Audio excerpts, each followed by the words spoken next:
भाग्य की रेखा। बहुत समय पहले की बात है। विंध्य पर्वतों के बीच बसा था चंद्रगढ़ राज्य। यह राज्य जितना सुंदर था उतना ही रहस्यमय भी। कहा जाता था कि इस राज्य के हर इंसान की किस्मत उसकी हथेली में नहीं बल्कि भाग्य की अदृश्य रेखा में लिखी होती है, जिसे कोई देख नहीं सकता। चंद्रगढ़ के राजा महाराज विक्रमसेन न्याय प्रिय और पराक्रमी थे। उनकी एक ही संतान थी, राजकुमारी अनन्या। अनन्या सुंदर होने के साथ साथ बुद्धिमान और दयालु भी थी, पर उसकी आंखों में हमेशा एक अनजाना डर छिपा रहता था। राजमहल के पुराने ज्योतिषी ने जन्म के समय ही भविष्यवाणी की थी। इस राजकुमारी की भाग्य रेखा उलझी हुई है।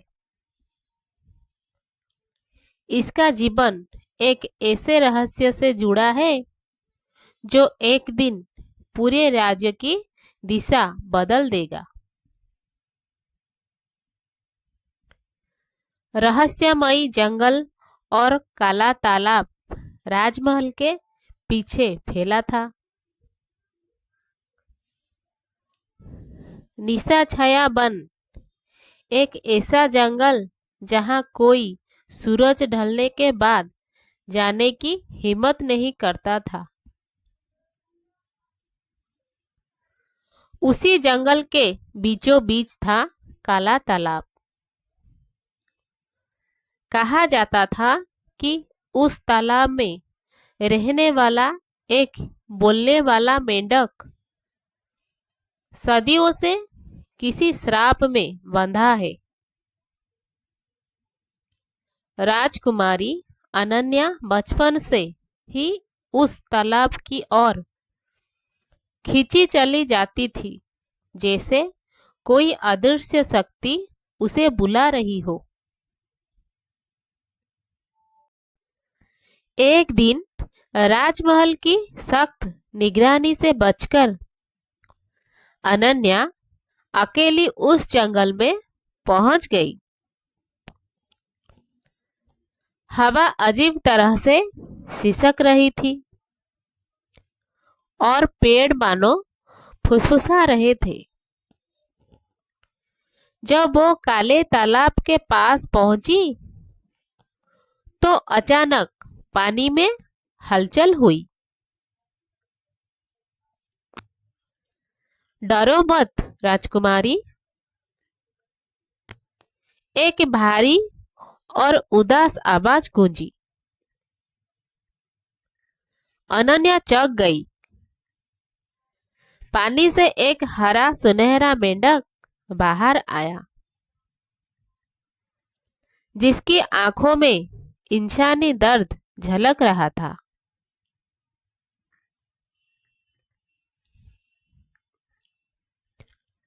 मेंढक बोला, मैं कोई साधारण मेंढक नहीं हूं। मैं राजकुमार वीरेंद्र हूं, श्रापित। उसने बताया कि वो कभी पास के राज्य सूर्यगढ़ का राजकुमार था।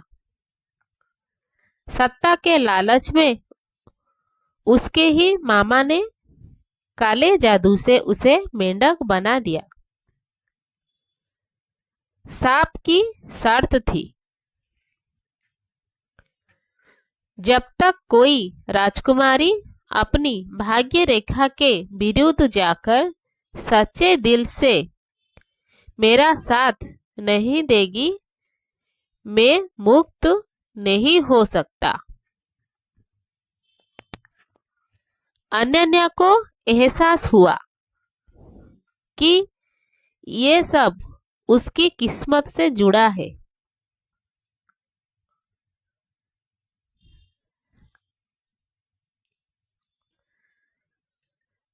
राजकुमार रोज छुपकर तालाब आने लगे। धीरे धीरे दोनों के बीच गहरा विश्वास और अपनापन बन गया। मेंढक ने उसे बताया कि भाग्य की रेखा बदली जा सकती है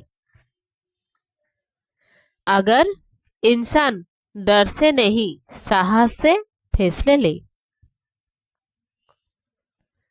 पर जैसे जैसे उनका रिश्ता गहराता गया वैसे वैसे राज्य में अनहोनी होने लगी। फैसले सूखने लगी। राजमहल में कलह बढ़ने लगा। ज्योतिषियों ने चेतावनी दी, राजकुमारी का रहस्य उजागर हुआ तो राज्य विनाश की ओर जाएगा। राजा विक्रमसेन ने अनन्या का विवाह एक शक्तिशाली लेकिन निर्दयी राजा से तय कर दिया।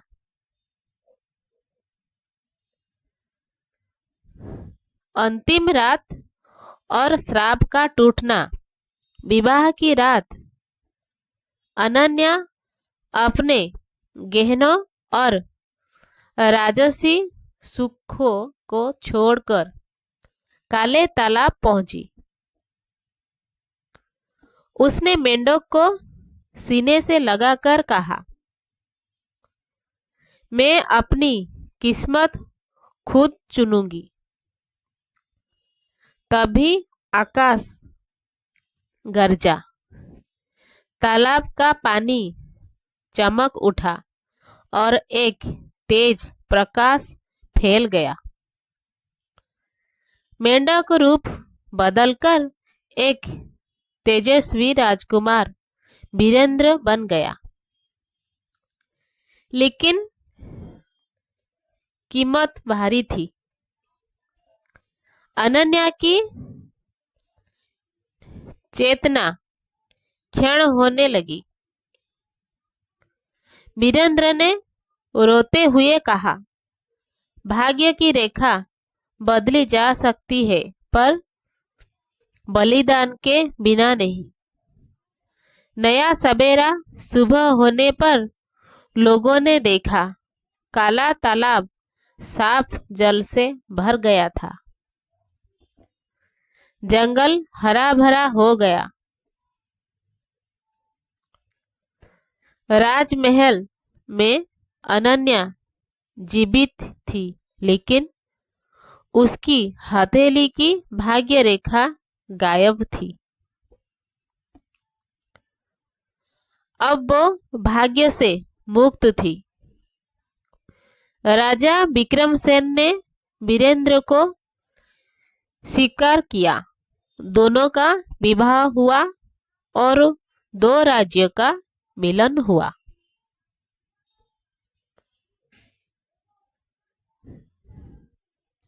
धन्यवाद।